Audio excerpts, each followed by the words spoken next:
আমার রবিবারের ব্যস্ততার গল্প চলো তোমাদের সাথে শেয়ার করি। তো হ্যালো এভরিওয়ান, সবাই কেমন আছো? আমার ছোট্ট একটি ব্লগে তোমাদের সবাইকে ওয়েলকাম।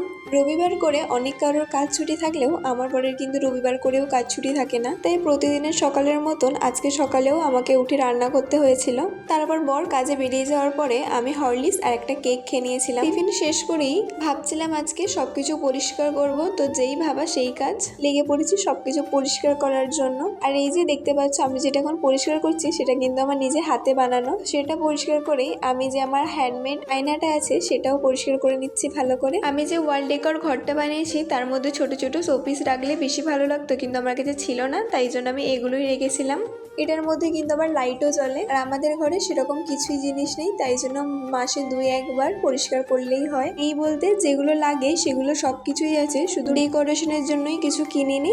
আর মানি প্ল্যান্টগুলোর উপর থেকে আমার আশা না এখনো হারাইনি, তাদেরকে এখনো যত্ন করছি। আর এই ক্যালেন্ডারটা দেখো পুরোটাই তেলেগু। আমরা নিউ ইয়ারে একটা মন্দিরে গেছিলাম, সেখান থেকে ক্যালেন্ডারটা দিয়েছিল।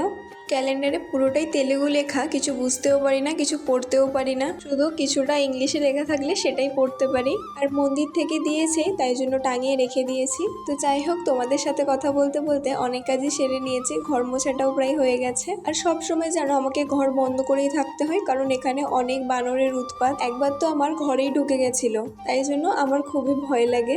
তারপর কটা বাসন ছিল সেগুলো মেজে নিয়ে আমি দেখো স্নানটাও সেরে নিয়েছি। এই যে সারাদিনের গল্পটা তোমাদের সাথে শেয়ার করতে পারি, আমার না খুবই ভালো লাগে। জানি এখন আমার ভিউ কম আসে, অনেক কম জনই আমার গল্পগুলো শোনে, তবে আমার বিশ্বাস একদিন অনেকেই আমার গল্পগুলো শুনবে।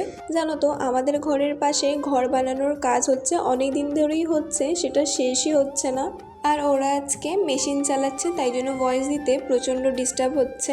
স্নানের পরেই স্কিন কেয়ার করে নিয়েছি একটু, মানে কিছুই না, দেখলে তো শুধু ময়েশ্চারাইজার আর সানস্ক্রিনটা মেখেছি। আসলে এখানে আবহাওয়াটাই এমন যে গরমের সময়ও ময়েশ্চারাইজার লাগাতে হবে। তারপর শুধু চুলটা বেঁধেই সিঁদুর লাগিয়ে নিয়েছি।